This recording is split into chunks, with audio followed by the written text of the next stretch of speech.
I'm Jeremy Bowen with Varsity Franchising, and I'm a franchise consultant. Today, I'd like to talk to you about something that pops in my inbox probably about once a week, and that is, franchises are awful. They fail all the time. My neighbor bought a franchise and lost their life savings.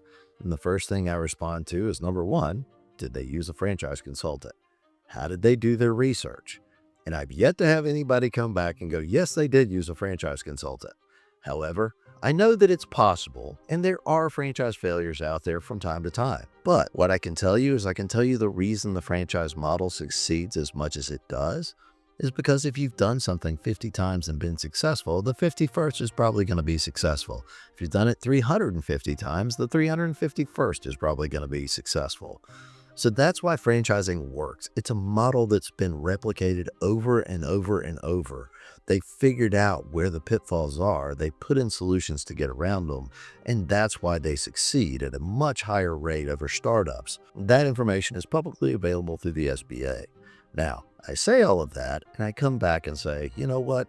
Franchise failures are a real thing. They do happen. However, a lot of times what we can do is we can take them back to some very specific reasons.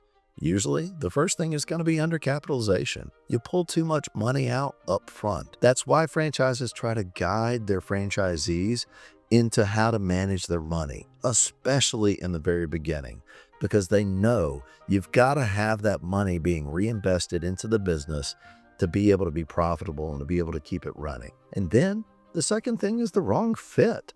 A lot of times people, when they go out and do their own research for franchising, what they're looking for is what a company does for a living rather than how that company fits with their goals and their values.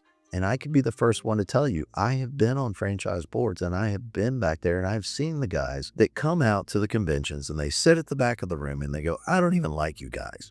And guess what? It's not that they fail, but they get about 3 years in and they go, you know, this just isn't what I wanted it to be.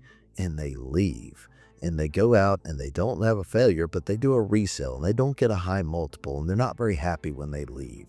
And so a big part of it is you want to make sure that when you get involved with a franchise, that it's a franchise that fits you, a franchise that aligns with your goals, aligns with your values, and is headed in the same direction that you want to go. So the third thing is, when you start looking at franchise failures, sometimes it's a poor market selection. Sometimes you want to go out there and you want to make sure, hey, what is out there? It's not that I can't have this franchise in this market. It's that it should be viable, but maybe you have a large amount of competition in that market for whatever reason. You may have something in that market that makes it very unique, and so the franchise system isn't replicatable in that market. A lot of times, that's what you'll run into. The other thing is being able to follow that system. So if you're not following the system, I can't tell you how many times I talked to somebody and they said, hey, I just tried to do a couple of things that were outside of what they were doing, and I didn't get to do the things that I was supposed to do every day. And then next thing I know, I was out there over my skis, I was treading water, and I had to figure out what the next option was going to be. If you don't follow the system, it's going to be very tough to be successful in a franchise. The last thing is going to be lack of engagement with a franchisor when it comes to, hey, I'm getting underwater, I need help. The worst thing that can happen to a franchisor is a franchise failure.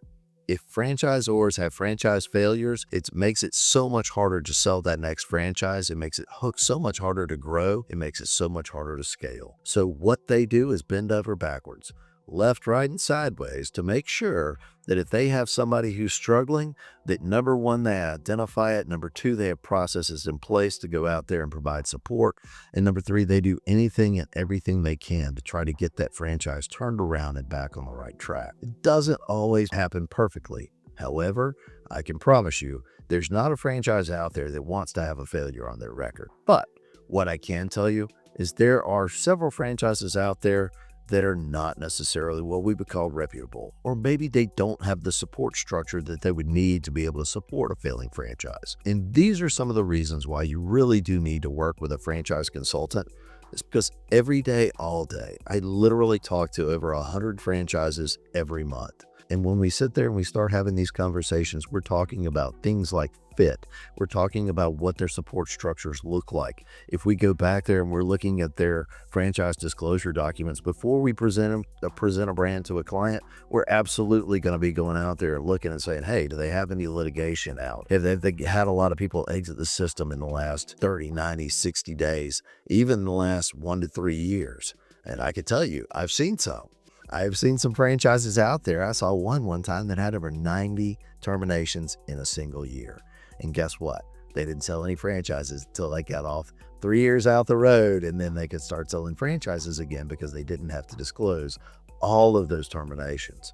But what I can tell you is something happened in there, and it was a leadership change, and the culture changed, and people did not get along with it, and they didn't have the support structure in there to support that many franchises that were struggling. So what I can tell you is, yes, there are such things as franchise failures, but it's a lot lower risk to be in a franchise than it is to do a startup. And the worst thing that can happen to a franchise is to have a failure. And so they do go above and beyond to provide support to make sure that if somebody gets to a point where they're not performing as expected, that they do whatever is possible to try to get that turned around. So if you'd like to have a further conversation, I'd absolutely encourage it. If you sent me something to my inbox, please, let's have the conversation. I'm not afraid to have a conversation about franchise failures with anybody.